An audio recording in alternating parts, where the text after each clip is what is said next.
Welcome to study IQ। I am Amit वरिदी किलोर। Competitive exam में जो मॉडर्न हिस्ट्री के क्वेश्चंस आते हैं उनमें कुछ क्वेश्चंस को आइडेंटिफाई करना बहुत आसान होता है। हिस्ट्री का कोई इवेंट, उसकी कोई मेजर एनिवर्सरी, 50 साल की, 100 साल की, 150 साल की, 200 साल की कोई एनिवर्सरी आती है तो वो रेलिवेंट हो जाता है। रीजन बीइंग कि उसको करंट अफेयर में डिस्कस करने लग जाते हैं। So the UPSC and the competitive exams get the incentive कि ये क्वेश्चन हिस्ट्री भी कवर कर लेगा और ये क्वेश्चन करंट अफेयर्स के ऊपर भी ओवरलैप कर देगा। और हिस्ट्री और करंट अफेयर्स बिल्कुल दोनों अलग अलग चीज होते हैं। इंडीड एक दूसरे के एंटोनिम है। If it is history it can not be current affair.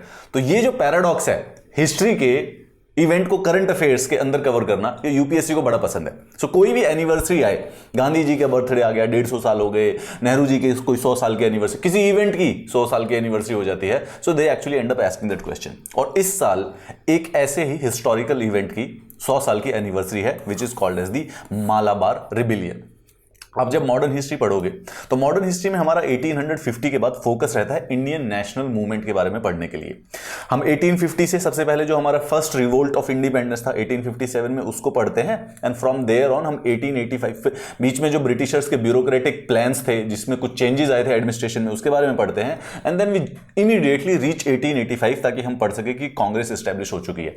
And then moderate और एक्सट्रीमिस्ट के पढ़ने के बाद हमारा एक्चुअली में मेन फोकस होता है कि कब गांधी जी साउथ अफ्रीका से इंडिया आएंगे और उसके बाद बेसिकली हमें आजादी दिलाएंगे। और हमारा जो मेन आजादी का जो असली जो मूवमेंट था, इंडियन नेशनल मूवमेंट, वो बेसिकली 1920s के बाद स्टार्ट होता है, led by the Gandhi ji and Nehru ji.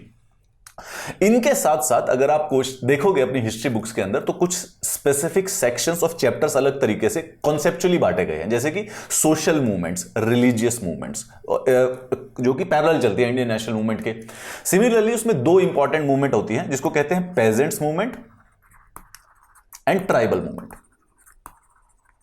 And the agrarian farmer movement. ये तीनों की तीनों मूवमेंट्स होती हैं, एक दूसरे से एसोसिएटेड हैं, जो कि ब्रिटिशर्स के अगेंस्ट छोटे छोटे अलग अलग रिवोल्ट थे, विच एक्चुअली शोज कि जो डिस्कंटेंट था ब्रिटिश रूल के अगेंस्ट वो पूरे के पूरे देश में था। And these kind of movements actually begin in 1830 से 1820s के बीच में। टाइम टू टाइम कहीं कहीं पर छोटे छोटी जगहों पर कोई ट्राइबल मूवमेंट है, कोई पेजेंट डिस्कॉर्ड है, कोई एग्रेरियन डिस्कॉर्ड है, तो उन सारों के कॉन्टेक्स्ट में इसी तरीके की एक पेजेंट मूवमेंट है जिसको मालाबार रिबिलियन के नाम से जाना जाता है। And this happened in the 1921 on the 20th अगस्त, यानी कि आज 2021 में इसके 100 साल पूरे हो रहे हैं।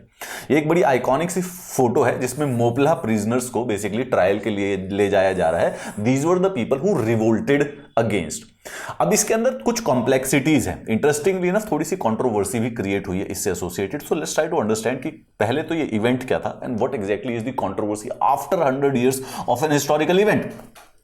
मालाबार रिबिलियन, इसको दो तरीके से नाम याद रखना, इसको या तो मालाबार रिबिलियन कहते हैं या फिर Moplah riots, Mappila riots, Moplah massacre, Moplah riots. इसके कई सारे से मल्टीपल नेम है, दो पे फोकस करना। मालाबार रिबिलियन इसको इसलिए कहा जाता है क्योंकि केरला का जो मालाबार रीजन है वहां पर हुआ था, फर्स्ट थिंग। दूसरा, ये जो रिबिलियन था it was led by the community जिसका नाम है मापिल्ला या मोपला, ठीक है, मोपला या मापिला। तो उसको रायट्स की तरह से बोला जाता है। मोपला मैसेकर कहा जाता है क्योंकि जो मोपला कम्युनिटी थी they attacked their landlords and the colonial Britishers, तो उसमें कई लोगों की जाने गई थी, तो उसको कई बार मैसेकर, कई बार राइट्स की तरह बोला जाता है। But it is also considered as a first national movement in the southern India, ठीक है, इसको उस तरीके से। तो इसकी इंपॉर्टेंस काफी ज्यादा है पेजेंट मूवमेंट्स, एग्रेरियन मूवमेंट्स के एसोसिएशन में भी एंड साउथ इंडिया की इंडियन नेशनल मूवमेंट के एसोसिएशन में भी। ये अगस्त 20 1921 से लेके 1922 तक चली थी। कुछ महीनों के बाद इसको ब्रिटिशर्स ने क्रश कर दिया था। मालाबार रीजन केरला में हुई थी and hence it is called as the Malabar rebellion. Malabar rebellion it was led by the Moplah, ठीक है, इसको मैं अभी बताता हूं कि क्या कॉन्सेप्ट है। मोपला या Mappila was the community which was involved in this movement, तो इसके नाम पे बोला जाता है। It started as a resistance against the British colonial rule. तो ब्रिटिश का जो मालाबार में कॉलोनियल रूल था उसके अगेंस्ट रेजिस्टेंस था, बट उसके बाद इसकी नेचर कई जगहों पर बदली भी है और थोड़ी सी एम्बिगुअस भी है। क्यों? Because it was also against the prevailing feudal system which was controlled by the elite Hindus. Malabar के अंदर एक स्पेसिफिक सिचुएशन एग्जिस्ट करती थी। फ्यूडल सिस्टम था जिसमें बेसिकली जो लैंड थी वो यूजुअली इलीट हिंदू, बड़ी माइनॉरिटी में जो हिंदूज थे उनके द्वारा कंट्रोल थे। एंड उनके जो पेजेंट्स और उनके जो लेबरर्स थे दे वर ऑल मुस्लिम्स, और उसी कम्युनिटी का नाम वहां पे मापिला मुस्लिम थे। तो जब रिवोल्ट हुआ तो दो चीजों के अगेंस्ट रिवोल्ट हुआ था। जो ये मापिला मुस्लिम्स थे, इन्होंने रिवोल्ट किया था अपने इलीट हिंदू लैंडलॉर्ड्स के against and against the British colonialism, क्योंकि वो दोनों के दोनों साथ काम किया करते थे। सो हेंस यू अंडरस्टैंड, एक जगह पर मापिला मुस्लिम्स हैं जो रिवोल्ट कर रहे हैं, विच इज जो मूवमेंट कर रहे हैं, और दूसरी जगह पर जो हिंदू लैंडलॉर्ड्स हैं एंड द ब्रिटिश कॉलोनियलिस्ट हैं। ठीक है, ये प्रकार से। अब राइट्स में हुआ क्या कि बेसिकली अब ऐसी कोई ऑर्गेनाइज सिस्टम तो इनके पास एग्जिस्ट नहीं करता था। देवर पेजेंट्स, तो वो जाते थे और वो किसी पर अटैक कर देते थे, पुलिस स्टेशन पे अटैक कर देते थे या फिर लैंडलॉर्ड्स के घर पे अटैक कर देते थे। एंड दिस, इसीलिए इसको मैसेकर और राइट भी कहा जाता है। Though it is also called as Malabar rebellion, but also massacre और राइट्स भी कहते हैं, because it led to the deaths of several Hindus in the Malabar region. और इसकी वजह से यही मेजर डिबेट का टॉपिक भी है कि इसको इंडियन नेशनल मूवमेंट कैसे कहेंगे कि ये ब्रिटिशर्स के अगेंस्ट थे, where it's some riots were involved and a particular community को बेसिकली अटैक भी किया गया था। अब बीजेपी ने रिसेंटली कंट्रोवर्सी में, इसमें जो इसकी हिस्टोरिकल कंट्रोवर्सी है उसमें बीजेपी ने कमेंट किया कि दिस वाज द फर्स्ट जिहादी massacre of the Hindus. The inclination is that because the rebellion was led by the Muslims and the people who were attacked were basically Hindu landlords, तो उसकी वजह से इसको जिहादी massacre of Hindus का नाम दे दिया गया है। एंड उन्होंने कहा कि the history was distorted, the uprising which was actually the part of the Khilafat movement basically led to the massive killing of the Hindus, hence it shall not be considered a part of the Indian national movement, क्योंकि इसमें it was a जिहादी killing basically related की भी Muslims ने attack किया था। इसलिए खिलाफत मूवमेंट और नॉन कोऑपरेशन मूवमेंट के बारे में आप थोड़ा बहुत जानते हैं। 1920 में नॉन कोऑपरेशन मूवमेंट और 1919 में खिलाफत मूवमेंट स्टार्ट हुई थी। दोनों की दोनों कंप्लीटली डिफरेंट थी, लेकिन गांधी जी के सपोर्ट की वजह से दोनों की दोनों एक दूसरे से एसोसिएट हो गई थी। खिलाफत मूवमेंट क्या है?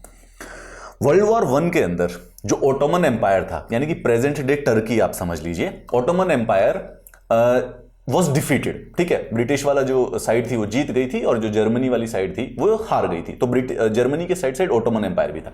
तो जब वर्ल्ड वॉर 1 में ओटोमन एम्पायर हार जाता है तो treaty of Versailles and treaty of Sevres, जो कि वर्ल्ड वॉर 1 की एंड, जो वर्ल्ड वॉर 1 को एंड करती है, उसके तहत ओटोमन एम्पायर को जो लीड करता था कैलिफ, उसको कहते थे कैलिफ, खलीफा अगर हिंदी में आपको ये शब्द आता है तो खलीफ कहते थे। तो उसकी पावर्स को कम कर दिया गया था। तो खलीफ जो था वो मुस्लिम्स का पॉलिटिकल लीडर होता था उस समय। ठीक है, तो प्रेजेंट डे टर्की समझ लो कि प्रेजेंट डे टर्की में एक, उसको ओटोमन एम्पायर कहते हैं 1919 के समय में। एंड वर्ल्ड वॉर 1 के बाद उसकी जो, क्योंकि वो एनिमी साइड पे था तो उसकी पावर्स को कर्टेल कर दिया गया। तो जो खलीफ था, जो कि पॉलिटिकल लीडर्स था ऑल मुस्लिम्स का, उसकी पावर्स को कर्टेल किया जाता है। इसके अगेंस्ट एक मूवमेंट स्टार्ट होती है, उस मूवमेंट को कहते हैं खिलाफत एजिटेशन। इंडियन मुस्लिम्स एजिटेट कर रहे हैं अगेंस्ट द ब्रिटिशर्स कि आपने ऑटोमन एम्पायर के, प्रेजेंट डे टर्की का जो खलीफ है, खलीफा है, उसकी पावर्स को कम कैसे कर दिया, री इंस्टेट दैट। ये खिलाफत मूवमेंट है। ठीक है, इसके बाद 1920 में दो इवेंट होते हैं इंपॉर्टेंट वाले। एक तो रॉलेट एक्ट आता है। ठीक है, रॉलेट एक्ट का मतलब यह है कि कोई भी इंडियन होगा, उसके ऊपर अगर सेडिशन चार्जेस होंगे तो उसको बिना ट्रायल के लिए जेल में डाल दिया जाएगा। ठीक है, थोड़ा सा ड्रैकोनियन है, टोटलिटेरियन लॉ है। इसके अगेंस्ट इंडियंस प्रोटेस्ट करते हैं। एंड द सेकंड, इसी प्रोटेस्ट के अगेंस्ट जलियांवाला बाग मैसेकर हो जाता है। तो इन दोनों इवेंट्स के लिए वजह से बेसिकली गांधी जी स्टार्ट करते हैं non cooperation movement. It was his first large scale pan India organised protest against the Britishers, non cooperation movement. You also know कि नॉन कोऑपरेशन मूवमेंट 4 फरवरी 2021 को खत्म हो गया था, राइट? 4 फरवरी 1921 को, मतलब कि 1920 में स्टार्ट हुआ था and then it ended up in the February 1921। क्यों? क्योंकि वो चौरा चौरी इंसिडेंट्स हो गया था। तो गांधी जी नहीं चाहते थे कि ये जो हमारी जो प्रोटेस्ट है, हमारी जो मूवमेंट है, वो वायलेंस हो जाए। अगर वायलेंट हो जाएगी तो Britishers will be able to suppress it. So abruptly, absolutely abruptly उसको खत्म कर दिया गया। सो यू रियलाइज नाउ कि क्या सिस्टम चल रहा है। 1919 में खिलाफत मूवमेंट स्टार्ट हो रही है, which is done by the Indian Muslims against the Britishers. तो थोड़ा सा डिसकंटेंट है ब्रिटिशर्स के अगेंस्ट। एंड साइमल्टेनियसली उसके साथ में आ जाता है नॉन कोऑपरेशन मूवमेंट, जो कि ब्रिटिशर से नॉन कोऑपरेट कर रहे हैं। तो जो ये नॉन कोऑपरेशन मूवमेंट और खिलाफत एजिटेशन है, इससे पूरे के पूरे देश के अंदर एक एंटी ब्रिटिश सेंटीमेंट फ्यूल हो गया, एक एंटी ब्रिटिश सेंटीमेंट फ्यूल हो गया था। और जिसकी वजह से जो ये मुस्लिम मापिला पेजेंट्स थे, मापिला मोपला सेम है, या मोपला थे साउथ मालाबार रीजन में, ये भी थोड़े से मूव ऑन हो गया। अच्छा, ये इनको वैसे भी पिछले कई डेकेड से सप्रेस किया जाता था। क्यों? जो कि टेनेंसी लॉज थे, जो कि ब्रिटिशर्स ने बनाए थे, they were actually favouring the landlords, which we remember in this was predominantly Hindus. अब ये जो थे, and it was a more exploitative system for the peasants. Landlord जितने भी थे वो वहां के अपने केरला के नंबूदिरी ब्राह्मण्स थे, और टेनेंट जितने थे मापिला मुस्लिम्स थे। अब इसकी वजह से, इन सारे के सारे इवेंट्स की वजह से क्या होता है कि 20 अगस्त 1921 को, यानी कि आज से 100 साल पहले, जो मुस्लिम्स पेजेंट कम्युनिटी थी मापिला वाली, उसमें मुस्लिम्स की स्पीचेस चल रही हैं, खिलाफत मूवमेंट चल रही है, एक साल से नॉन कोऑपरेशन मूवमेंट चल रही है काफ़ी समय से देश के भी अंदर, तो थोड़ा सा इवेंट गर्मा गर्म हो गया। एंड मुस्लिम रिलीजियस की वजह से, एंटी ब्रिटिश सेंटिमेंट्स की वजह से Moplahs launched a violent rebellion. Remember, it is a violent rebellion, non violent नहीं था ये। Actions of violence were reported और there were several prosecutions committed against the British and the Hindu landlord. ऐसे में क्या होता है, इवेंट में क्या होता है कि कोई मॉब इकट्ठी हो जाती है and they are very angry, they are very charged and they attack जो भी उनको उस समय दुश्मन लगता है। In which this case they were Namboodiri Brahmins and British colonialist, तो पुलिस स्टेशन को अटैक कर देते थे। बाय द एंड ऑफ 1921, ठीक है, ब्रिटिशर्स ने इसको पूरा का पूरा क्रश कर दिया था उन्होंने एक स्पेशल बटालियन रेज करने के बाद। अच्छा, मालाबार रिबिलियन से एक इवेंट, एक ट्रेजेडी एसोसिएटेड है जिसको वैगन ट्रेजेडी कहा जाता है, right? It is called as wagon tragedy. तो डायरेक्टली ये भी पूछी जा सकती है, तो इसको याद रखना। क्या हुआ था कि नवंबर 1921 में जो ये मापिला रिबिलियर्स थे उनको पकड़ के लेके जा रहा था, तो उसमें से 67 प्रिजनर्स वर किल्ड जब उनको ट्रांसपोर्ट कर रहे थे एक क्लोज्ड फ्रेट वैगन में, ठीक है। तिरूर से उनको सेंट्रल प्रिजन लेके जाना था। प्लेसेस आर नॉट इंपॉर्टेंट, बस रियलाइज कि रिबेल कर रहे हैं, उनको पुलिस ने पकड़ लिया है and they were being transported. तो उनको एक रेल के अंदर ट्रांसपोर्ट कर रहे थे, तो 67-68 लोगों, मतलब बहुत सारे लोगों को एक ही वैगन के अंदर भर दिया and it was all closed. Suffocation की वजह से वहां तक ले जाते 67 लोगों की मृत्यु हो गई थी and it is called as the wagon tragedy. They died of the suffocation. इससे एसोसिएटेड है मालाबार मोपिला रिबिलियन से। अब ये सवाल ये है कि ये जो मुस्लिम टेनेंट्स की अपराइजिंग थी, it was against the British rulers and जो हिंदू लैंडलॉर्ड थे। अगस्त 20 1921 को स्टार्ट होती है, कई महीनों तक चलती है, वायलेंट है, मैसेकर हो रहे हैं, राइट्स हो रहे हैं। कुछ हिस्टोरिकल इवेंट्स जो रिकॉर्ड्स हैं वो कहते हैं कि 10,000 से भी ज्यादा लोगों की डेथ हुई थी, जिसमें से 2-2,500 तो हमारे रिबल्स थे, मोपिला मुस्लिम्स थे। अब it was one of the first nationalist uprising in the southern India. Nationalist uprising का मतलब सिंपल होता है जो ब्रिटिशर्स के अगेंस्ट है, ठीक है। Anything which is against Britishers, rebellion kind of uprising, उसको नेशनलिस्ट बोला जाएगा। So it was also described as a peasant revolt because it was being led by the peasants, ठीक है। इन 1970 केरला गवर्नमेंट ने इंक्लूड किया कि जितने भी लोग इस इवेंट में इंक्लूडेड थे, तो पीपल जो मापिला रिबिलियंस थे, उनको फ्रीडम फाइटर्स की कैटेगरी दी जाएगी। और फ्रीडम फाइटर की कैटेगरी देने का मतलब है कि जो भी फ्रीडम फाइटर्स हैं उनको पेंशन दे दी जाती है सरकार के द्वारा। दिस पॉइंट इज इंपॉर्टेंट क्योंकि हमें पता चलेगा कि why this is creating controversy. The incidents of uprising took place in regions, जो कि इस समय मालापुरम डिस्ट्रिक्ट है, north Kerala, the Malabar region of the Kerala. अब सवाल यहां पर प्रॉब्लम ये आती है कि जो अभी कंटेम्पररी एडमिनिस्ट्रेटर्स हैं, मॉडर्न हिस्टोरियंस हैं, वो इस रिबिलियन की जो असेसमेंट है उसके अंदर कई सारी डिफरेंसेस हैं, राइट। मोर और लेस जैसे गांधी जी की नॉन कोऑपरेशन मूवमेंट का असेसमेंट है, क्विट इंडिया मूवमेंट का असेसमेंट है, सिविल डिसोबीडियंस मूवमेंट, तो उसमें ना डिफरेंट हिस्टोरियंस मोर और लेस सेवरल बेसिक पॉइंट्स पे अग्री करते हैं, राइट। उनके इंपैक्ट पे अग्री करते हैं, उनकी ऑर्गेनाइजेशन पे अग्री करते हैं, who was leading the event, तो वो सब अग्री होता है। बट इसमें थोड़ा सा मार्केटली डिफरेंट है। Some might say something else, some might say, कुछ इसको नेशनल अपराइजिंग बोलते हैं, कुछ इसको राइट्स बोलते हैं, कुछ इसको मैसेकर बोलते हैं। एंड रिसेंटली बीजेपी के जो चीफ है उन्होंने कहा, केरला के जो चीफ है उन्होंने कहा कि बेसिकली इट वाज अ जिहादी अपराइजिंग। अच्छा, ये बात ये है कि सवाल डिबेट किस बात पे, what is the difference? The difference is that some says कि it was triggered off by the religious fanaticism, मतलब कि ये धर्म के आधार पर हुआ था, ना कि अग्रेरियन ग्रीवांसेस की वजह से।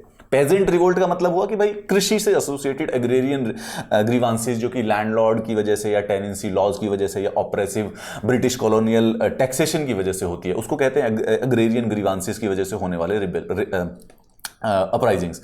यह कुछ लोग मानते हैं कि ये रिलीजियस रीजंस की वजह से हुई थी। अब केरला के जो बीजेपी प्रेसिडेंट है कुमानम राजशेखरन, उन्होंने कहा कि Malabar rebellion of 1921 was basically the जिहादी मैसेकर इन द स्टेट। अब वो कहते हैं कि इसलिए सबसे पहले क्योंकि वहां पर large scale murder of Hindu हुआ था एंड हेंस इट, अगर ये ब्रिटिश रूल के अगेंस्ट एजिटेशन था तो भाई उसमें हिंदू लैंडलॉर्ड्स को क्यों मारा गया और उसमें मंदिरों को क्यों तोड़ा गया था, एंड हेंस इस समय इस मैसेकर को ग्लोरीफाई करना छोड़े। तो उनका कहने का मतलब ये है कि जो ये अगर फ्रीडम, वाई उनका जो इस समय कंट्रोवर्सी ये है कि मापिला रिबिलियन के जो लोग हैं उनको फ्रीडम फाइटर्स असाइन किया जाता है, सो दे गेट पेंशन्स, तो वो नहीं मिलनी चाहिए। क्योंकि they were not freedom fighters. Instead of that इनका जो वर्जन है वो ये है कि देयर जिहादी अटैक था। अब ये 100 साल हुए हैं, इसीलिए BJP have started highlighting in Kerala the loss incurred to the Hindu side in the riot. Temples destroy हुए थे काफ़ी हिंदू लोगों की, क्योंकि बिल्कुल कंप्लीटली साइड क्लियर कट है, एंड इसलिए इस मैसेकर को ग्लोरीफाई नहीं करना चाहिए, इसको फ्रीडम स्ट्रगल नहीं करना चाहिए, as oppose to giving freedom fighters pensions to the participants. तो फ्रीडम फाइटर की पेंशंस नहीं मिलनी चाहिए। बीजेपी वांट्स कि the dependence of the victims of jihadi massacre instead, मतलब कि एक्चुअली में जो पेंशन है वो उनको मिलनी चाहिए जो कि हिंदू इलीट लैंडलॉर्ड्स थे और जिनके अगेंस्ट रिबिलियन किया गया था। मोर और less this is an absolutely unnecessary controversy. ये सिंपल एक इवेंट अगेन पुराने किसी 100, 150, 2000 साल पुराने हिस्टोरिकल इवेंट को लेकर प्रेजेंट डे पे कहीं पे पोलराइजेशन करने का, it's just a very poor attempt to this. But nevertheless हमारे लिए जरूरी है कि हम मोपला रिबिलियन के बारे में जानें, क्योंकि मोपला रिबिलियन पेजेंट रिबिलियन का एक इंपॉर्टेंट पार्ट है और ऊपर से साउथ इंडिया में इंडियन नेशनल मूवमेंट से एसोसिएटेड फर्स्ट सब्सटेंशियल मूवमेंट थी। So this place is an important, and 100 साल हुए तो इससे related question. Also remember wagon tragedy is associated with it. ठीक है? You can, if you need the PDF of this class, this is the Telegram channel that you shall be joining, and these are the social media handles which you shall join. I'll see you in the next class.